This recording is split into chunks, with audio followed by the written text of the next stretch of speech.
everybody. My name is Alan. On behalf of the crew, I'd like to welcome you to another edition of Bridging Heaven and Earth. You know, I live in Santa Barbara, California. A lot of you know that because we've mentioned it on the show, and that's where we tape. And I live in a semi-rural area in Santa Barbara. And as I was driving here, there's a lot in front of me that there isn't a house on it yet. And there was just a deer, and it was around, I guess when I left for the studio, it was around 7:30 p.m. This deer was there, and I could see it in the headlights. And it was just standing there eating, and it was just so magnificent. Just standing there eating, just enjoying the food, being alive, and just being there.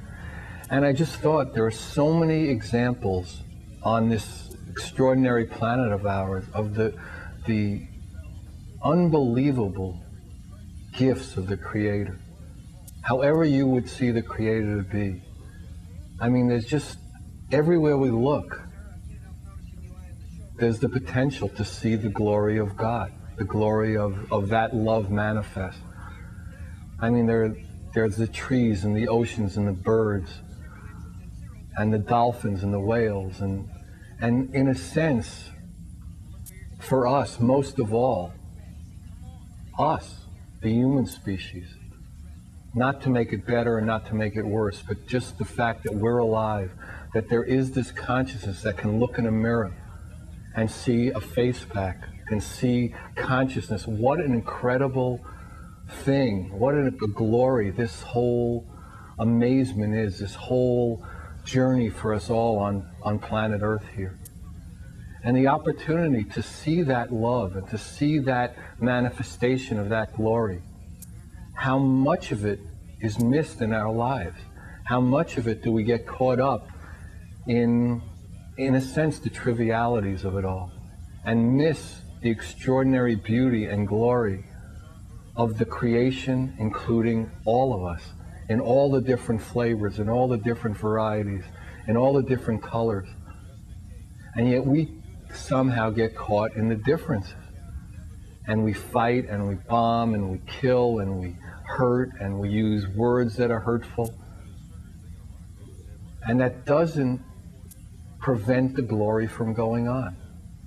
It doesn't prevent the deer from eating.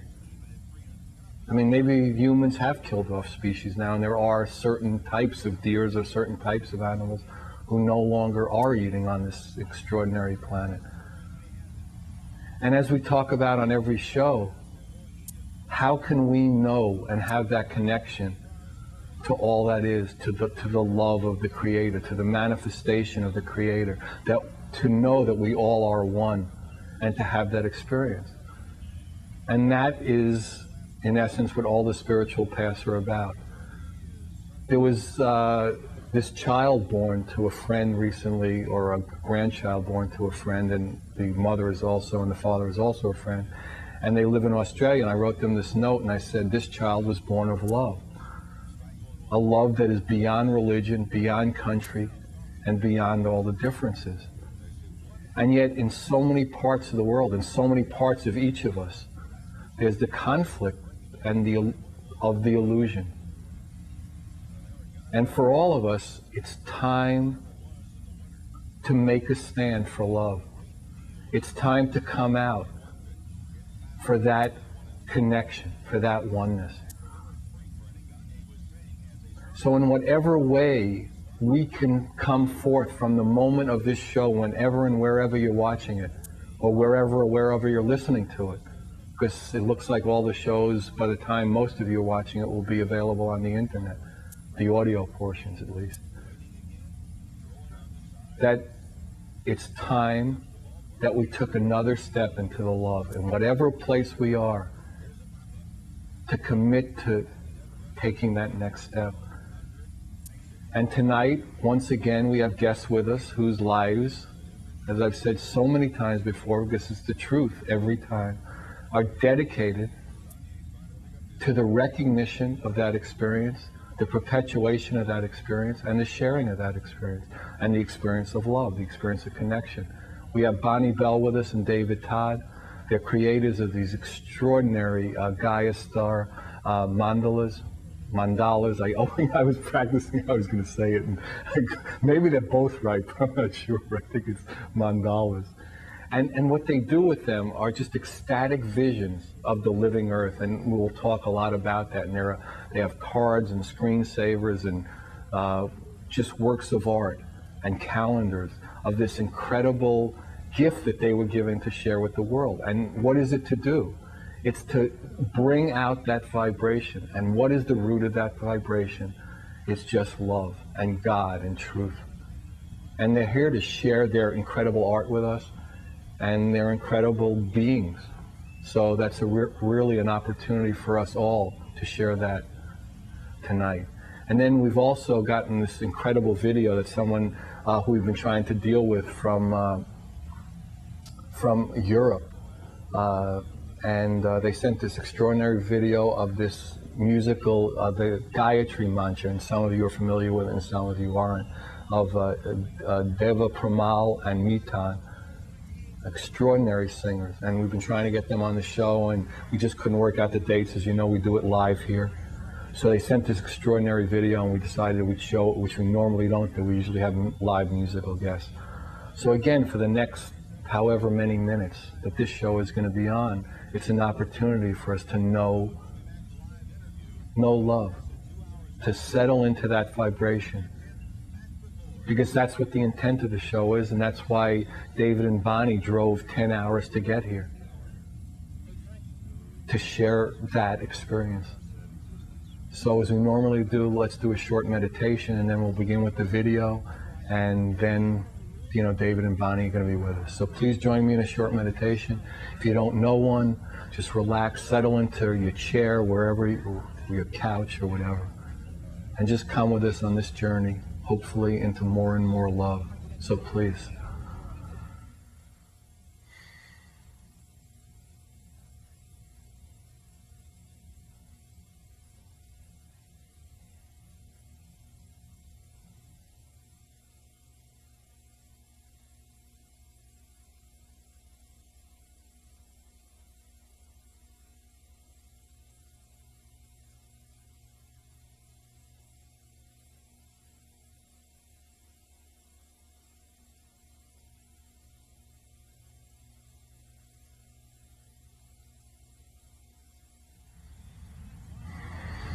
Thank you. So we're going to begin tonight's show with that video I talked about, the Gayatri mantra performed by Deva, Pramal, and Mitan. Just settle in, and then David and Bonnie are going to be with us in their incredible art. So.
Yeah, so what you just saw on camera after that video was one of the works of art of David and Bonnie.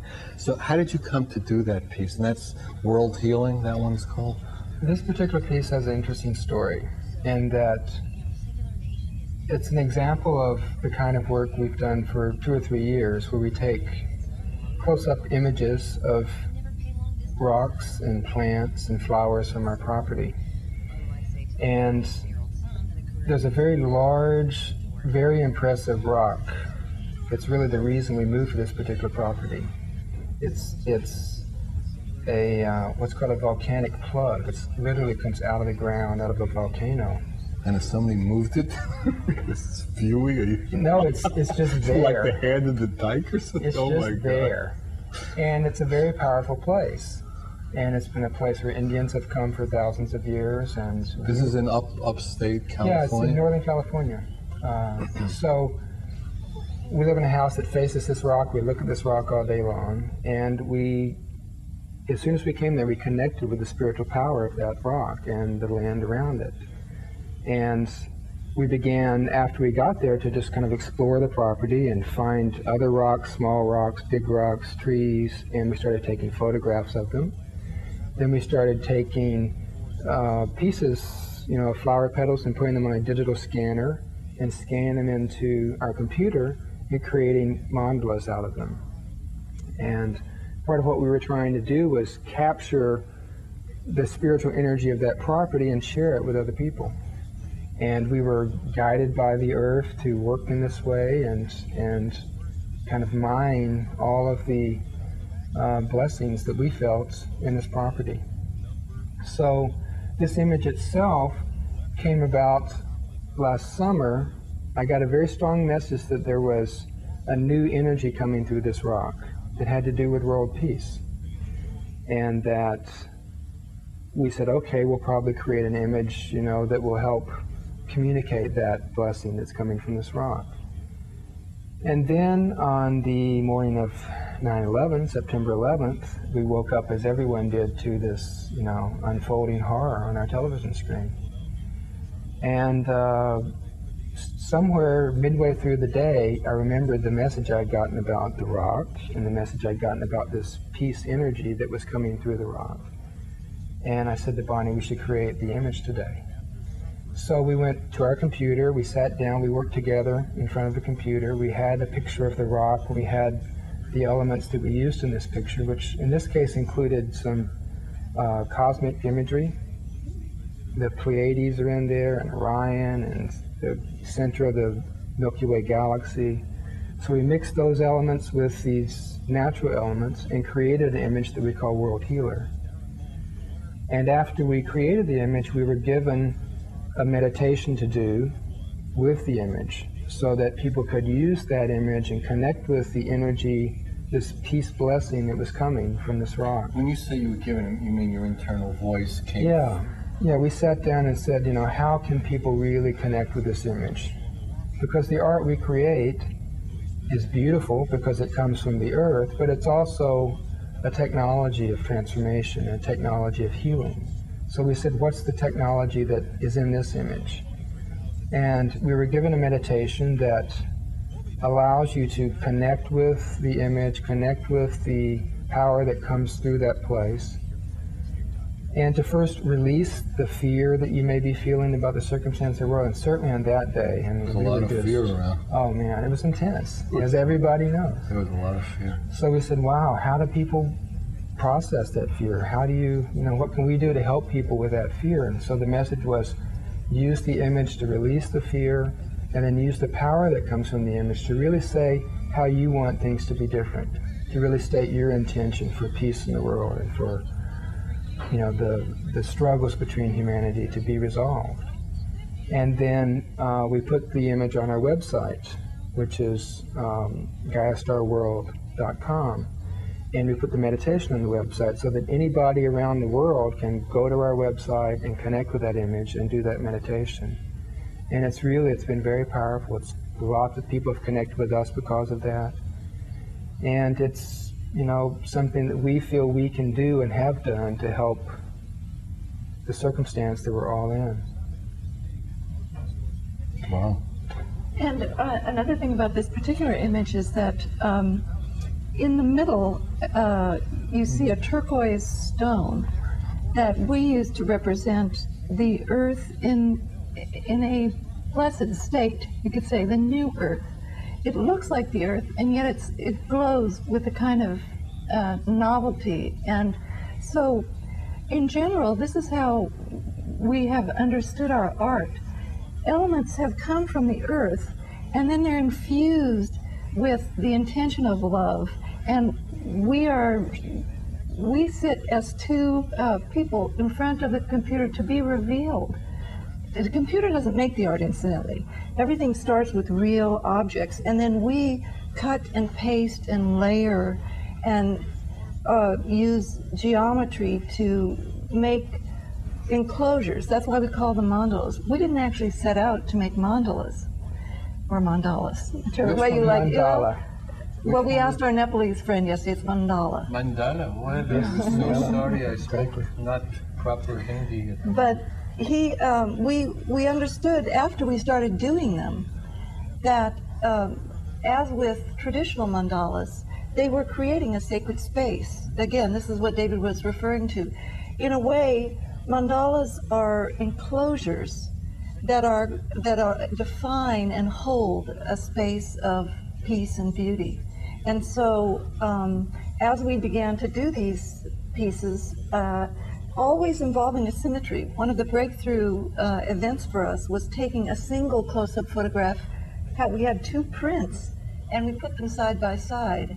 And suddenly, in the juncture between the two images, we saw new life, new shape, new life. And just as you were saying, this beautiful show has its own life. Well, we found the art had its own life. The pieces had their own life. We were combining because we were holding as an intention to create art that could heal and art that could transform. But it was a spontaneous revelation and has continued to be. In many ways, what happens, Ellen, is that we create a piece first, as you say, by inner intuition, and really by two people's inner intuition, which is kind of fun. Right. When we feel collaboration has the potential to really, we were talking about that earlier, yes. Right? And to really, all of us coming together and, that energy, it becomes 1 and 1 is 11 and 1 and 1 and 1, instead of all the separate points. Exactly. And we are all connected, but for us to even manifest and work together, we were talking about that earlier, how much fun that could be. It is fun. Yeah, exactly. And also, we feel that we're collaborating with the earth. And in a way, we were so delighted to come to this show because our art is about bridging heaven and earth. We take elements that are from the earth and we bring our own spiritual intention to them. And to whatever degree we can be transparent to spirit, we also, in that sense, channel and hold the blessings of spirit, so that the art Not itself... Not outside of spirit ever. No. Right. And so the marriage of heaven and earth takes place in the art.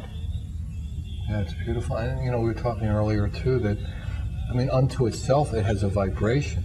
Right. You know what I mean? So, we talk about the show, and I say that with the cards or the calendars or the art itself. Whether people are even watching it. It's on in Philadelphia 5 times a week. It's on in Denver. And that energy is going out. Your energy in 2 or 3 months will be going out all over the world. And the energy of the cards and the energy of, the whole show and all the people behind the scenes and, whose intention is to, dedicate it to the oneness, dedicated to making that experience real in all its forms. And to me, whether... whatever we think the card is or whatever we think the game is, by its very nature, by its very existence, it is changing the world. And whether it's the 100th monkey that's going to fall or the Berlin Wall, or and then they're going to say, what did it? Oh, the healing card. We won't know, and it doesn't matter. It's just that the Berlin Wall is down, and maybe one limitation that one person has is down. So. And I feel the same way. We've often said this. There is an intention behind the art, and we give them names that try to convey an essence that we feel from the piece. But if you never knew the name and you never knew what was in it, but it just shone on the wall, that would be sufficient. I bet you if somebody couldn't see it, We could feel it. If we would feel what a it. beautiful idea. Because, we were talking earlier, and you said you didn't really know this person, but Andy Lake, he has these little angel artists, and blind people have gone in, and they can tell where the pictures are. And I'm sure that there'd be a similar feeling here, that even if they went into a room where there were 100 pictures and there was one wall with none pictures, they would walk to right where the pictures were. We've been very grateful to have been invited to do several shows in healing spaces. This reminds me, we did a wonderful show with other mandala artists at Marin General Hospital in Marin County. From the beginning of when we created this art, people came to us and said, this feels like healing art. And that's why we have created some art that is specifically for healing purposes, but all of it has that quality. It has the vibration of it, yeah. I think whatever you call it, it's Right. just by its nature, and what your intent is, and the bridging of the heaven and earth. So. That might be nice to show the picture of Gaia Gloria that we brought. Yeah, good. Talk about it. Well, the way we actually began to make mandalas was by making collages. We began to make collages really initially as a way of understanding for ourselves if we as spirit were really, because we came from many years of spiritual practice and spiritual exploration, and yet we were called by the earth, as David said, to a specific spot, but also into an embrace with matter in a way that we hadn't explored before. So we began to try to describe to ourselves, how would we shift if we really understood this, that we are animals, we are spirit, we are made of molecules and atoms, exactly. So we started to make collages. The wonderful thing about collage is you can put the wings of an angel with the body of a cat. My cat is in the Of course, you can do whatever you want. Or you can put... mix and match. Right. And so this particular image, Gaia Gloria, is one of the first ones. We did a prototype called New Earth Angel. Gaia Gloria's body is the planet, and yet she's winged. She has the wings of Isis and the head of another Hindu goddess. So as a character, she embodies this marriage of matter and spirit, or heaven and earth. And we had 2 or 3 of these collages that were really a doorway into the whole system. I did bring these cards. These are what you call your codex cards? These are called the GaiaStar Codex. They are tarot cards of some sort. Well, people are more familiar with them. yeah. So why don't you describe what they are and the different? Maybe I'll hold a couple of them up. You hold. Let's see. Here's a fun one to hold. Well, they're small. We have a very good camera person All right. on that camera. So let's see. What's fun about these is that, well, I started to say about the figures in Gaia Gloria. We realized that, like the major arcana of the tarot, a certain number of figures of beings wanted to come into being. So we had 21, and they were almost like the front guard of a whole wave of information. And we understood that what we were doing was actually receiving at a completely nonverbal, intuitive level from the things we saw on the earth, from the intuition we had. We were receiving information and encoding it. So that's why we call it codex. It is a body of information, intuitive information, that's depicted in pictures. And in a way, the codex, we came up with the word GaiaStar because it's another way of saying earth and heaven. Gaia being the embodied And earth. we copyrighted pretty much. So we can't take that. That's right. So we had to move on. We did. And It's funny, we had this guy Leonard Jacobson on the show, who wrote a book, Bridging Heaven and Earth, and he's a former lawyer in Australia. The two of you. So it's like we didn't know who to serve papers on first. It's like a weirdness. well, we decided we would come up with a novel expression. Right. So we were standing. So the codex is 64 cards. We also came up with codex because it's like codon, and we really understood on an intuitive level, that the 64 codons of the human DNA system, in other words, the language that can be composed from the information in DNA, is very much like what we were doing here. There's an intuitive analogy between receiving new information that you can build a whole body from, and receiving new information that you can use to help rebuild your own reality and to help then draw in really wonderful, positive intention that every time it's used, it blesses the earth. So that's the codex. And again... And you have a lot of these similar images on calendars and screensavers, right. so that somebody could be... Right. You can sit at your computer and watch... and have the How many earth. images are on this screensaver? 27. 27, and they morph one into They the do. other? Each one kind of, there's a different way each one changes into the next one, so it's just like Did you do that? I kaleidoscopic mean, show. just videography-wise? No, our publisher did it. They worked with a programmer, and they've produced several different products now. Taking our Yeah, and they're good. They They're take our wonderful. basic images and they do note cards or screensaver calendars, and we want to see the art get out in as many different ways as possible. We have a friend recently that's doing something really fun. She's printing images on drum heads, so you can actually, Beat the hell out of beat it. the hell out of the picture and And translate. The image then becomes Right. sound, and you get Right. sound and the image together. Right. So there are a lot of different ways we found that the art can show up. It's almost unlimited. Yeah. Like it the is letters. almost unlimited. Yeah. And that is part of the revelation to us. The blessings, the richness of the earth, the nurturing information and support that can come to people in this form is basically unlimited. Right. And it is like food. That's another way that we understand it, especially as we've used the art. It supports you.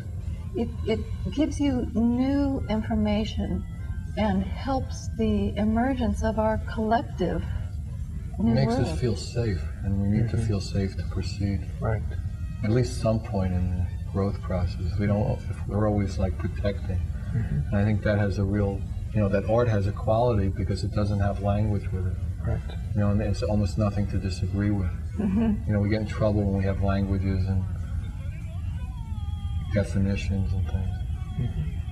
So when you started this, and one thing led to another, one type, and then working with crystals, so there's nothing on the planet that can't be There's nothing scanned. that couldn't be used. It's interesting, when we did the codex, it kind of came out though in an organized fashion, really just piece by piece. It's just like, okay, we actually just said we're not going to use an infinite variety of things. We're going to use 5 different kinds of things that were like alchemical elements.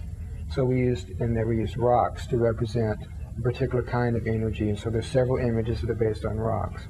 Another series are based on plants, leaves and bark. Another series on wings and feathers. Another series on flowers.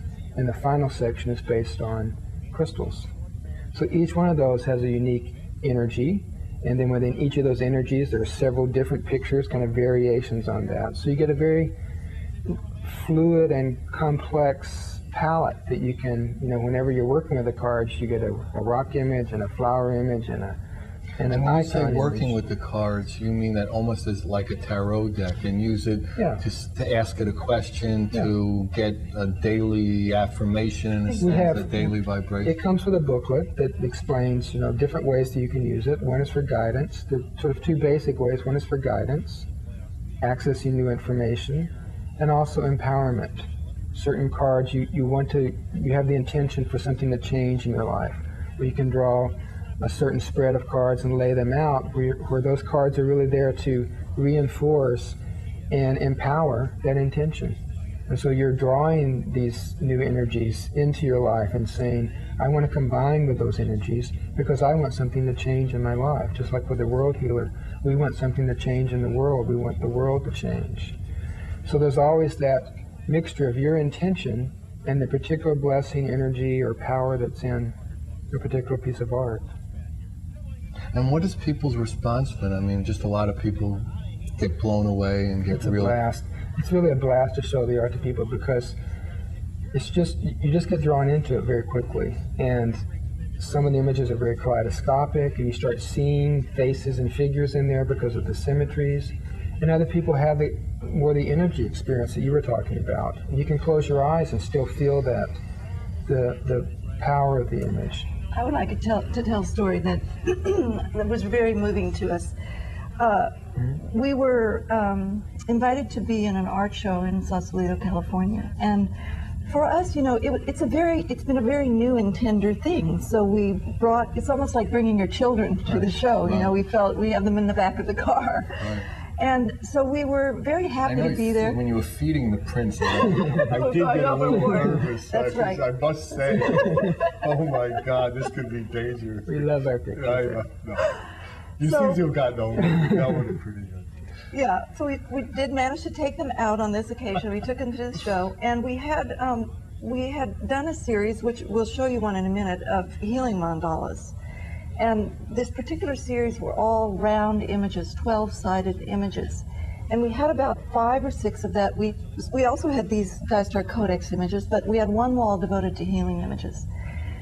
It was a long show, and we were just about ready to close up one day when this woman came in. She was walking with a cane. She was walking very slowly. She looked at the picture on the wall, and this is the healing mandala that you have. And she burst into tears. Wow. She was sobbing and sobbing. And when she could talk again, she said that she was dealing with serious cancer. And she had been meditating the day before and got the message that there was something that could really help her that she needed to find at the art festival. Wow. And even though it was difficult for her to move around, she had walked through the entire art festival. And Nothing had spoken to her. Right. And she just was about to give up. And she came in the booth. And this was the piece that she was looking for. So she threw the cane away. we were glad that she had it, and she was very glad to have it. So that's been amazing. a response. Yeah. So, and people came to us and said, this is healing art. Again, because we didn't start out with a self-conscious intention. In a way, we've been moved along the creative flow, interpreting afterwards in a way what we have made. We often create a picture and then understand what it is later, or someone else who's very sensitive to energies will say, gee, you know, I really feel this particular energy from this image. And we go, right, that's what it's about. And sometimes we think it's about one thing, and then later we realize, oh, it's actually about something else. So well, it's I mean, all a lot of explanations we have are like 3 dots before and 3 dots exactly. after. So it's like infinite. So, you know, we pick a piece out and put a name on it. Right. But ultimately it's about it's always evolving. The love. Right. So. And you can always reinterpret it. That's absolutely true. And this is one thing we wanted to say about the art. This art is to be experienced by everyone and enjoyed. There's no right way or wrong way to use these mandalas to enjoy them or be supported by them. Or pronounce them. Or to pronounce them. Exactly. However, I will give a tip. This is a fun thing to do. What really helps with receiving the blessing is to add different sensory events. For instance, if you decide to sit and contemplate a mandala, you may want to have music playing, or you may want to have a scent or a candle, or wear a special shawl, because again, the purpose of a mandala is to depict and hold a sacred space. So the more senses that you can draw in, the richer your experience. You may receive information, you may hear words, or you may just get a feeling, or you may just relax and find yourself coming into balance. Exactly. Oh, okay. Exactly. This is why. Is this what it feels like? Well, it's great to have the screensaver just came out this week, and it's so great. You know, you're working on your computer, you want to take a break, and suddenly this mandala's in front of you, and you just go, oh, okay. It completely changes your mood. Someone wrote us the other day, it was like the kaleidoscopic vacation. You know, it's like, oh, okay. You're just in a different space. Yeah, it's interesting because somebody was talking about they need a vacation. Right. Most of the time we need a vacation for ourselves. Right. That's the only thing. So if we can just switch into, you know, from being I'm this person Exactly. into... Suddenly you're in contact with something very deep and mysterious. And with yourself. Right, and which all is it does is also- help you remember that that's what you are. Exactly. Exactly. So, yeah, that's Right. great. It is. So, and you guys are having a lot of fun doing it, which is... It's a blast. It's wonderful, and as I said, we've found this wonderful publishing partner in Pomegranate. So Yeah, I mean, it's really not easy to do that, and a lot of people have extraordinary gifts and talents that they don't have the luck and the grace, the really. grace It's been a and grace. the synchronicity So we told you you're supposed to be out. I mean, you're supposed to be in every story. You're supposed to be. Because or else you wouldn't be. Because I'm telling you, a lot of people are very gifted. I understand. And put a lot of love into what they do, and they got like 850 books under their bed. Right. If they gave 120 to their mother. So, and they're incredible books or CDs. So we feel very lucky. Yeah, that's great. And so, I mean, what do you see the next step is? Just almost creating more and getting more and more to let people know that it exists? Well, there are 2 or 3 things that are developing. One is just the first thing you said, the last thing you said, which is letting people know that they exist. We've really been kind of holed up on the mountaintop creating this art for several years now and going through a very intense relationship with the property itself and with our own healing processes. So we've been turning it out and turning it over to our publisher, but we haven't really come out and spoken like this and promoted the art at all. So we are doing that, starting now with you. You can't go on any other this show. Is it, huh? You have to sign that agreement? Yeah, there is a Non-disclosure. And then there are people coming to us, like I said, this person wants to use them on drums. And another guy is developing a product for children, for infants. Wow. It's like a little projector that goes over that's very the cool. screen so the baby can look at The this. ceiling. Exactly. Yeah. Wow. So there are lots of ways that other people are starting to come to us and say, we love your art and we want to use it in this way or that way. And if we feel like, it's a good thing, then we'll do that. One of the main things that we're also looking to do right now is several spas and retreats, healing retreats or meditation retreats, hot springs, have approached us because when you're going on retreat, this is the ideal kind of art. To have the art on the wall. Exactly, on their walls. And another thing that we have done a number of pieces, and we imagine we will be doing more and look forward to doing more, are custom pieces. For instance, for a unique, if your spa is in Idaho and the foliage is, purple sage is a very important element there, then we may create a mandala for your spa in Idaho that has purple sage in it. Mm-hmm. So we also are looking to support people in bringing forward their own places and transmitting the beauty of that spot. Because what we understand this art to be in a way is beauty medicine. Beauty is strong medicine. That's why we made a mandala on 9/11. What could we find to heal our own hearts that we could also share? It was beauty that could bring us ease.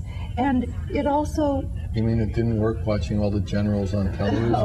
No, that was really brutal, I'll tell you. Yes. I mean, I rarely watch that stuff. Right. And I watched it for about 2 or 3 hours straight, 2 hours straight. I remember thinking, from 8 to 10, and then we have like 4 stations here in a row that are like CNN, CNBC. So that day they were all on. Yeah. I think it wasn't 911, but it was like 2 weeks later. Yeah. And I rarely get afraid, rarely get fearful, rarely get anxious. After 2 hours, I was thinking of locking my door. Can't help it. It was so weird to me. Right. I said, if people are watching this, there was nothing they can do to not be afraid. Exactly. Well, it's interesting because when I was, again, contemplating the world healer afterwards, I thought, what was the impulse then that led us to want to do that? It's that it's constructive. And mandalas are literally architecture. That's why they have shapes that are symmetrical. They are enclosures. In other words, they're a way that the human being can give expression to this desire to construct a beautiful world. A world of beauty. Right, to have the inner beauty manifest. Exactly, and to enter, and then to be able to re-enter that space of beauty and draw support from it and draw sustenance from it. So instead of being just destructive, this was something constructive, and it gives new imagery. Because, as you point out, we're bombarded by imagery that's very frightening. Mm-hmm. And so, in a way, it's having another language, another visual language that you can import into your own software of your mind. We have a couple other pictures that maybe we could talk about. Yeah. So the last one is one of the new projects we're just developing, and it's very interesting because what's the name of it? It's called an elixifier. Elixifier. I feel better already. You should. One of the things we say in the book we wrote is that all of the art has there's a flow of energy that comes from all of the art that we call earth ecstasy. And you can literally sit in front of the image and just drink that in. And we found that we could develop art that you could literally put a glass of water on. And the art, the same vibration that was in the art, was get transmitted into the water itself. So it's something we've experimented with for several years, and made images and had people try the elixirs, and they go, "Wow, this is really feel an effect from that." And so we have people who are somewhat scientific. I mean, could you test the water and see? Because there are things where you hit it with a tuning fork, and the sand does things. If you tested the water, could you see that the molecules have changed? Or? We're actually looking for someone to do that with us. I just made some phone calls last week about that. Because a lot of people prove it, but I mean, I know it happens. The proof is in the experience, and so just like everything new, yes, there's proof, yes, there isn't, but it's a form of vibrational medicine. Right. And so we've developed a series of images that are specifically for healing purposes. And there's a whole system we've developed of taking 45 images and combining them in 5 groups of 5 and doing custom images. So if a person has a particular condition, they can ask for a mandala for this specifically for them, and they put a glass of water on that mandala each day and drink it and absorb that healing vibration directly into the body, directly into the cells. And you think that would be different than putting your hand on it, because just the liquid? Our bodies are 90% water, and water is an incredibly receptive medium. There's a wonderful book. Actually, we're going to send some of our images to this guy. There's a researcher in Japan who wrote a book called The Message of Water. From water. The Message from Water, exactly. And he took water in a laboratory and froze it. And when you freeze it, you can see the crystalline structure. And you took water from different places, like spiritual places and industrial water, and these places that were spiritual had these beautiful crystals. And then you put words on there. I've seen that book. Yeah, he put a word like hate on there, and the crystal's terrible, and you put a word like love on there, and the crystal, the water literally, molecularly changes, just what you're saying. The vibration of that word changed the water, and he was able to capture that. So the same thing is true with the art. Our bodies are 90% water. That's part of the reason that we're affected. We feel the energy of the art because it is touching us in that very fluid part of our being that's always moving, and it's very receptive, and that adapts to shape, So it's a mysterious process, but it really does work. So we're developing a whole line, a whole system that people can use for charging water and receiving the healing information that's in the art through a different medium. Wow, yeah. That's fantastic. Yeah, it's fun. And so what you're finding is that you're dealing with different collaborators in a lot of these different things. Right. So it's really beautiful that way to get those kind of one-on-ones going. And we're really open to that. Again, we stand at the beginning of this. We've been doing it, as David said, I like to think of it as being in a creative fugue for a number of years. I mean, you only do one at a time. I mean, you can only do one at a time. I mean, you do one show, you never know if you'll do another one. You do, one mandala, and then but we see that's right. But we see that the art wants to link up with other people, and new projects will be created out of that. So kids we're want to get out of excited. the house, we've discovered. They want to go out there and play and interact with people. And the response we get from people is really wonderful. It's completely gratifying. It's fantastic. Yeah, that's fantastic. It's great. Yeah, I mean, when we first saw this stuff, I guess Laurel showed us this stuff. We said, okay, well, let's see if we can find a date. And then, it just worked out. Yeah, it worked out great. Perfect. Yeah. Actually, we picked this date, Alan, when we had a number of choices to pick from, because it was closest to Earth Day. Because this art is sourced in natural elements, we felt it would be fun and appropriate to come near the time when we celebrate people Earth. are seeing this show all over. Oh, that's different times, of course. But we're doing it live, very close to Earth Day 2009. So. Well, now that's a very interesting thing too that you say, Alan, because the other thing that we say in the codex, but it's actually true, is in a way, I have been a great reader of science fiction in my life. I was fascinated by ancient Your history as well. homeland. That's right. This, in a way, we say, it's information from the future. At least it is a picture. It's visionary in that sense. It holds the vibration of an earth that is healed and uplifted. You know, and also we talk about it's also a picture for the 60s. So It's also exactly right. So It's a picture from the 60s. Our landlord said this the first time he saw it. He said, "Oh, yes," he said. I remember this. I could get into Woodstock. this. That's right. I could get lost in this. Right. And we also would love to do this for children.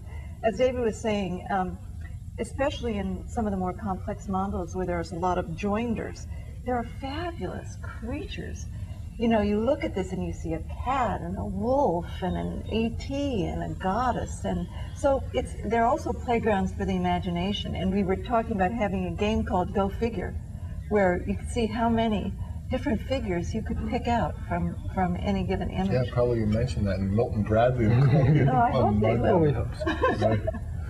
They have a place, the Milton Bradley people have a place in Santa Barbara. Oh, really? No, I don't know.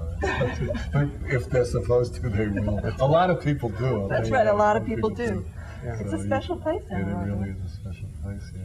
So, for you, it's just like to follow that joy It is. and to see And to where share it it, takes you. to spread it. I mean, we create a website so that anyone around the world could access the art and see the art, and they can, if there's something there they want to get, they can order it and write to us through the website.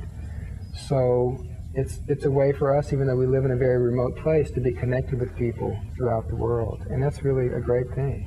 And you know, part of it for us, Alan, was the revelation. It's digital, natural art. In that sense, It's it marries exactly. marriage, It marries technology, and precisely. love. But you know, we always just define things. You know, we define everything's made of love. It's just, do we recognize that? It can't be otherwise. Right. So, and I guess we're coming to the end of the show again. So, you know, if you want any information about Bonnie or David, their work, you know, where you can get this stuff, you know, please call me, Alan, 805-687-2053. Also, their site will be linked from the Bridging Heaven and Earth site, which you've seen, heaventoearth.com. So if you want to go, just go to, you know, on the guest page, the seasons page, the events page. So let's commit to more love. Let's commit to going out there and sharing it. So good night. God bless you. We love you.